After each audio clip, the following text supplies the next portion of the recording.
Muy buenas tardes. Aquí estamos en una nueva transmisión de su podcast de pedagogía del CUNOC. Mi nombre es Mario Maudilio Escobedo Galvez.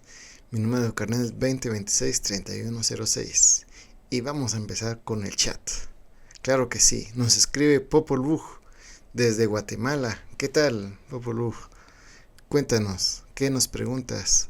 Nos pregunta de cómo ha estado la educación, cómo surgió y cómo estuvo en esa interacción. Pues bueno, vamos a hablar un poco de la historia de Guatemala. Y es que los mayas tuvieron una educación muy instintiva, puesto que imagínense que desde pequeños, ellos en la espalda con la mamá, ellos sensorialmente miraban todo lo que estaba a su alrededor y todo esto lo captaban y lo entendían de otra forma.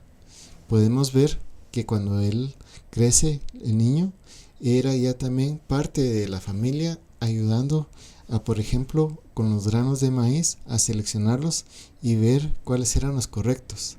También gracias a la nixtamalización, los mayas pudieron obtener el grano de otra forma y hacer, por ejemplo, lo que nosotros en Guatemala conocemos como las tortillas.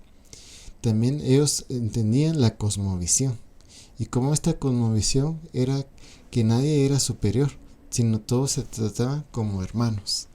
Y al ser así, no había nadie que era inferior, ya que todos se apoyaban y miraban a sus semejantes y a los astros también como parte del ser humano. Y entonces se entendieron de otra forma. Pero vamos a regresar al chat. Y claro que sí, es que imagínense los astros tan bellos y cómo ellos entendieron hasta que crearon su propio calendario. Por eso vamos a ver ahora qué nos muestra nuestro chat. Y ahora nos dice nuestro chat que no nos olvidemos también de Grecia. Y claro que no, Platón, estás muy cerca de eso. Ya vamos a hablar de ti. Gracias, Platón, por escribirnos y un saludo allá a Sócrates.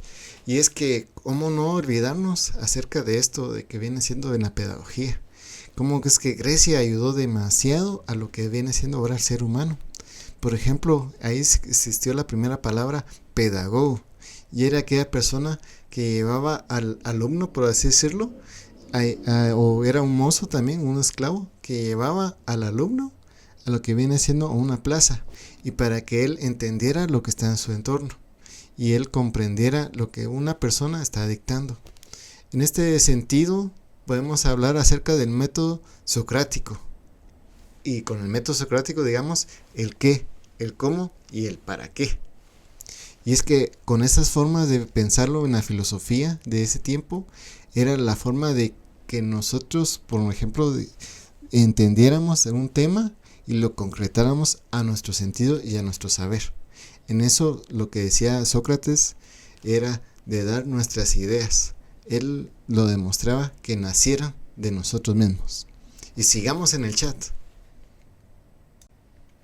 Claro que sí, regresamos al chat y vemos ahora a Aristóteles, nos está escribiendo y dice, no nos olvidemos que también tenemos que ver, tocar para poder aprender. ¿Qué nos dices de esto? Claro que sí, Aristóteles, tienes mucha razón. Y es que me recuerda un poco al gimnasio peruano. Es que ahí nosotros estábamos en un solo lugar y ahí vamos a ser sedentarios, puesto nuestro conocimiento nos lo iba a dar el instructor y él era el saber de toda la información. Nosotros no íbamos a captar, pero tienes razón. Nosotros en la educación tenemos que salir y explorar, tener nuestra propia experiencia de lo que estamos aprendiendo. Es como cuando un niño vuelve a gatear. Él con el gateo experimenta lo que está a su alrededor y aprende. Por eso también nosotros tenemos que tener un poco los conceptos y entenderlos de otra forma para que nuestro sistema o nuestro cuerpo lo pueda captar, puesto que a veces son difíciles, son temas muy teóricos y muy difíciles de volverlo a la práctica. Pero si nosotros lo hacemos poco a poco, igual que el niño, podremos caminar. Sigamos en el chat. Sí, regresando al chat, vemos que nos escribe Ferris Hell y él nos habla acerca también del gimnasio peruano. Nos dice que no solamente es un lugar para estar sedentarios, sino tiene una forma de por qué. ¿Saben ustedes cuál es? Ahora nos decimos. Gracias por escribirnos, George Ferris Hegel, y es que tienes mucha razón. Ciertamente es un lugar donde nosotros creemos que estamos solamente sedentarios, pero tiene una idea también, un concepto, y es que nosotros debemos de saber que cuando nosotros nos dirigimos hacia un establecimiento, hacia un lugar de educación, es para un lugar de cultura, para un lugar donde nosotros nos vamos a adquirir el conocimiento, vamos a un lugar que se podría incluir en la palabra santo, porque este lugar vamos a no solamente a conocernos como nosotros como individuos, sino a relacionarnos con los demás y adquirir este conocimiento y compartirlo. También tiene una forma de estar en esta estructura, puesto que hay gradas. Y es que estas gradas tienen un significado de que cuando el alumno va escalando los niveles educativos, él va subiendo y se siente una gran felicidad y nostalgia también de que cómo él ha ido creciendo, evolucionando, no solamente físicamente, sino mentalmente. Sigamos en el chat. Claro que sí, me acuerdo mucho del gimnasio peruano también, puesto que como era una forma de decirnos aquí vamos a adquirir el conocimiento, era también una forma de tener un respeto. Pero como vemos ahora el respeto a veces pareciera algo tradicional, algo que fue de una época de muchos años atrás. Y es que ahora nos escribe Jean Piaget. Imagínense, Jean Piaget nos escribe desde Suiza y nos dice, ¿y cómo creen que el niño aprende? Sí, gracias Jean Piaget. Y es que debemos de recordar que existe la palabra cuantitativo y cualitativo. Y lo que nos quiere decir es que cuantitativamente podemos tener muchos textos, muchas cosas que leer y todo, e incluso llegar a la memorización. Pero la cuantitividad quiere decir también que debe de haber un margen de error. Por entonces vamos a encontrarnos que no debe ser un textos cuantitativos, sino cualitativos. Y en la cualitativa vemos que sí se queda impregnado en nuestro ser. Es aquello que nosotros nos nace y nos crea el conocimiento. Sigamos al chat. Sí, aparentemente ya se enojó alguien en el chat y es la educación tradicional. Y él nos dice que es una educación bancaria. Y nos hace la pregunta, ¿acaso no creen que ustedes son sujetos nada más para aprender o simplemente máquinas? ¿Qué opinas de esto? Sí, lamentablemente se enojó nuestro amigo de pedagogía tradicional, pero no tenemos que tomar en cuenta eso, el sentido de que nosotros somos máquinas para aprender, no somos un producto.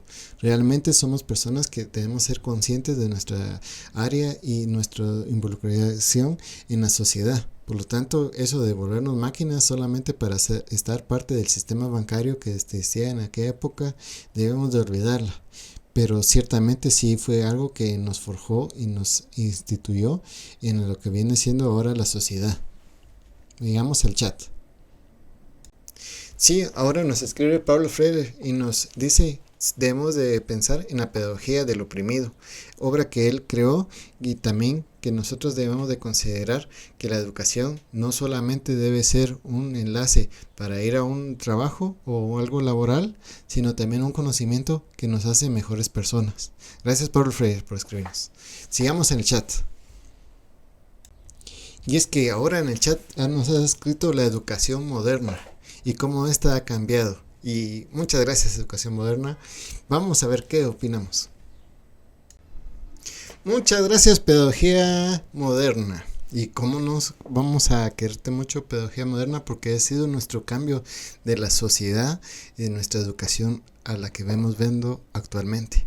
Y es que nosotros no tenemos que ver solamente el lado negativo de todo lo que pasó en la humanidad, de las primeras civilizaciones y cómo fueron forjando ellos la educación, sino tenemos que ver el lado positivo, como diría Augusto Comte, el lado positivo para encontrar una mejor relación con el ser humano. Y gracias a la educación moderna hemos avanzado demasiado. Podemos considerar que han surgido las tendencias pedagógicas que actualmente también han evolucionado. También podemos ver cómo estas tendencias pedagógicas también nos apoyan con herramientas pedagógicas. Y es que ambas nos ayudan a que el alumno entienda y comprenda de otra forma. Veamos en la época tradicional. ¿Era el alumno el centro? No. El alumno solamente era alguien que recibía la información y tenía que ver cómo obtenerla tampoco, simplemente el instructor o el maestro se la entregaba. A la asimilación era muy difícil. Prácticamente, si no se tiene experiencia en algunos temas, puede ser que la asimilación solo era memoria, era la memorización. En la educación moderna vemos que esto cambia y revoluciona mucho a lo que viene siendo la humanidad. Y aquí entendemos que ahora nosotros, los alumnos, podemos ser el centro de la información.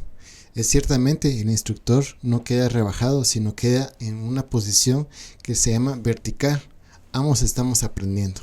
Tanto el uno del otro nos podemos fortalecer y crear nuevos lazos. No miramos al maestro como alguien inalcanzable, sino como aquello que algún día pudiéramos nosotros obtener ese conocimiento. Y se vuelve más práctico, el conocimiento se asimila más. Incluso cuando trabajamos en grupos y hacemos un trabajo, una exposición de unos temas específicos, desarrollamos nuestro criterio propio.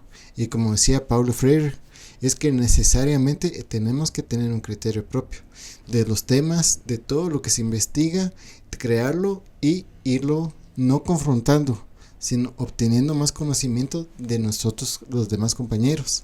De esta forma podemos decir que la educación moderna nos ha revolucionado totalmente, aunque hay algo más todavía, pero esa es la nueva era. Pero no sé si alguien en el chat nos lo está preguntando. Veamos, regresemos al chat. Sí, y regresando al chat, vemos que también hay intervención de la escuela tecnocrática y la escuela crítica. Y ambas dicen, nosotros también somos tendencias pedagógicas, pero no hablan de nosotros. Y cómo no de olvidarlos de ellos, si ellos también son importantes. La escuela crítica nos hace ver que nosotros tenemos que encontrar el sentido humano de lo que estamos haciendo, porque no somos máquinas. Y la escuela tecnocrática, sabemos que tiene que existir una medición del saber o del conocimiento que estamos adquiriendo, y por ello veremos las notas reflejadas en nuestros exámenes y posiblemente en este también. Ahora también nos escriben acerca de María Montessori. Te agradecemos, María Montessori, por estar aquí en el chat, y como eres parte de la educación moderna, cómo no olvidarnos. Pero también hay algunos compañeros que no se pudieron conectar porque dicen que no hay educación virtual. ¿Acaso no puede surgir la educación virtual? Pero no, nos contestan también Google, Meet y Zoom, y nos dicen que nosotros somos medios también para tener educación virtual. Pero ¿qué tema tienen ustedes acerca de la educación virtual que creen?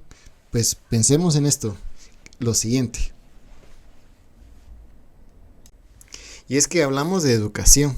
Tenemos que centrarnos en el sentimiento de que hay una educación formal, no formal e informal. Estos procesos parecieran que son independientes, pero hay algo relacionado a la educación virtual. Y es que la educación virtual nos permite a nosotros como individuos, como una ventaja, es que puede ser una educación asincrónica. Nosotros podemos tener un título de una universidad o de un básico diversificado de forma virtual, si nosotros no pudiéramos llegar al instituto físicamente. También existe de una forma no formal, en el sentido de que saquemos solamente un curso de unas semanas y días para obtener un diploma. Y puede ser también no informal, en el sentido de que nosotros por conciencia propia o por deseo propio queremos ir a escuchar un quórum o escuchar un tema, un expositor en especial con la educación virtual. Por eso es parte también de una nueva metodología para la pedagogía, y es esencial asimilarla, aunque es difícil en un principio de obtener todos estos datos porque no tenemos tal vez la tecnología al alcance o nos dificulta. Vemos como una desventaja también que sin llevar a luz, por ejemplo, este video no existiría. Pero ¿qué tipo de pedagogo quieres ser tú? Analizando todos los temas, ¿qué piensas? Adiós.